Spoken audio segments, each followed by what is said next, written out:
Xavier Richet, professeur émérite à la Sorbonne Nouvelle. Xavier Richet, bonjour, merci d'être en direct avec nous sur RT France. Alors, la loi de sécurité de Hong Kong offre à la Chine des prérogatives de police pour un éventail de cas très large. On y trouve la lutte contre la subversion, le séparatisme, la collusion avec des forces étrangères notamment. Finalement, sont concernées toutes les personnes qui exprimeraient un désaccord avec la politique de Pékin, on peut dire ça ? Ben oui, je pense même que la Chine a 27 ans d'avance sur ce qui aurait dû se passer en 2047, puisque vous savez que la rétrocession de Hong Kong prévoyait une période de 50 ans. Et donc, pour les motifs que l'on connaît, les mouvements qui se sont développés ces dernières années à Hong Kong, eh bien, le gouvernement chinois donc, a appliqué cette loi qui, finalement, revient à une quasi-annexion de Hong Kong dans le giron de la Chine continentale. Est-ce qu'on peut dire que c'est la fin d'un pays de système ? Oui, manifestement, c'est la fin d'un pays de système et ça pose un problème d'ailleurs à la fois pour les pays occidentaux qui commercent avec la Chine et Hong Kong et à la fois aussi pour la Chine. C'est-à-dire que pour la Chine, Hong Kong représentait disons, une fenêtre importante, pas simplement en termes de volume d'échanges, d'investissement direct, etc., mais aussi en termes de facilité, en quelque sorte, pour rejoindre les marchés occidentaux. Et un exemple, c'est le cas du RMB international, c'est-à-dire la place de Hong Kong pour jouer, essayer d'internationaliser la monnaie chinoise, etc.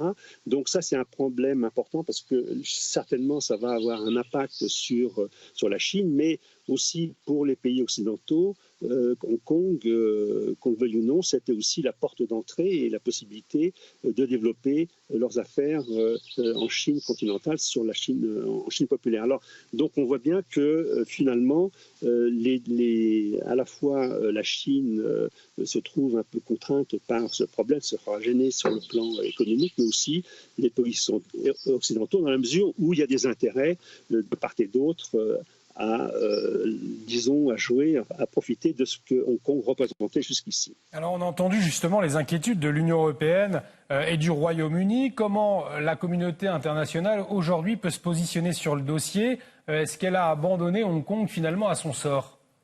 Je crois, je suis pas, sans être trop pessimiste, que dans les faits, oui, puisque finalement, qu'est-ce que l'Union européenne, qu'est-ce que les États-Unis peuvent faire contre la Chine ? Bon, on est entré dans une phase aujourd'hui du découplage entre la Chine d'un côté et les pays occidentaux de l'autre, en particulier les États-Unis.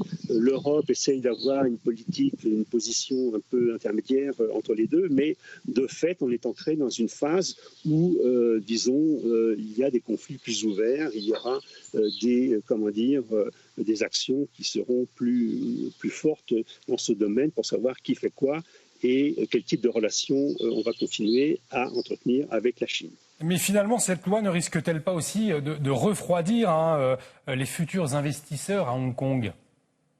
Le problème de Hong Kong, c'est plus une place importante ça a été important plus pour les facilités que la place elle-même. Si vous voulez, si on prend la part de Hong Kong dans les exportations de la Chine, c'est plus que 3%. C'est quelque chose de résiduel aujourd'hui. Ce sont des grandes villes de la région qui ont pris l'ascendant sur Hong Kong. Donc, c'est plus tellement la place économique que la place de transition, de plateforme que présentait Hong Kong. Donc ça, certainement, ça va être un enjeu très important. Pourquoi ? On va voir des firmes occidentales peut-être qui vont quitter Hong Kong d'une part, mais on va voir aussi des firmes occidentales qui vont rester et qui vont être marquées par, qui vont vouloir rester dans la mesure où elles sont liées au grand marché chinois. Donc, si vous voulez, c'est un peu ça l'enjeu, c'est-à-dire l'arbitrage que vont être obligés de faire des firmes entre, quitter Hong Kong parce que les difficultés deviendront plus grandes, ou bien la perspective de rester parce qu'on a toujours accès au marché chinois, au grand marché chinois. Alors cette dernière question, comment se fait-il finalement que les Hongkongais aient pu faire reculer, on se souvient, Carrie Lam sur la loi sur l'extradition, c'était l'an dernier, et pas cette fois. C'est lié au Covid ?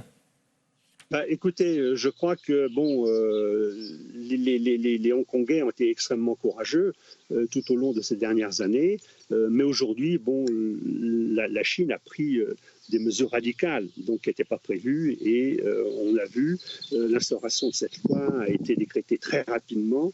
Alors peut-être le Covid a empêché qu'il y ait, disons, de la publicité autour de cette loi, mais si on prend la manière dont elle a été présentée, voilà, un mois seulement à la conférence nationale à Pékin et dans la foulée à Pékin, peut-être le Covid a été une opportunité, mais c'était dans les tuyaux. Enfin, disons, et de ce point de vue, le rouleau compresseur est là, et je crois que c'est ça qui déstabilise et qui va certainement, malheureusement, freiner les velléités des Hongkongais de lutter contre cette mesure. Merci beaucoup Xavier Richet d'avoir partagé votre expertise sur notre antenne. Je rappelle que vous êtes professeur émérite à l'Université Sorbonne Nouvelle.